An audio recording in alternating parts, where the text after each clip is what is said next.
When I was 27 years old, I left a very demanding job in management consulting for a job that was even more demanding, teaching. I went to teach 7th graders math in a New York City public school. And like any teacher, I made quizzes and tests.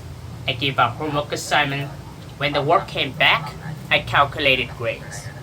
What struck me was that IQ was not the only difference between my best and my worst students. Some of my strongest performers did not have stratospheric IQ scores.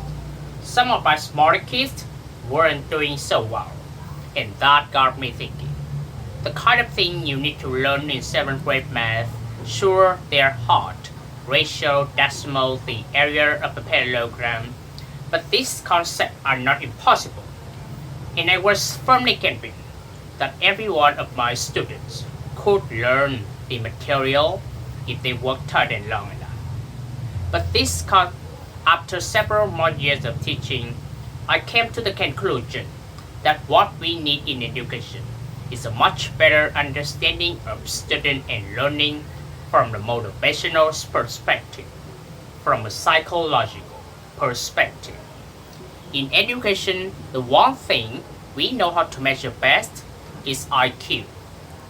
But what if doing well in school and in life depends on much more than your ability to learn quickly and easily?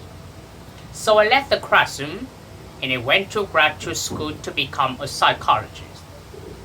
I started studying kids and adults in all kinds of super challenging settings.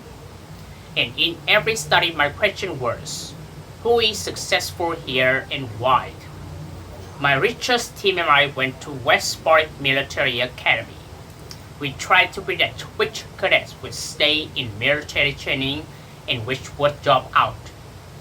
We went to the National Spelling Bee and tried to predict which children could advance farthest in competition.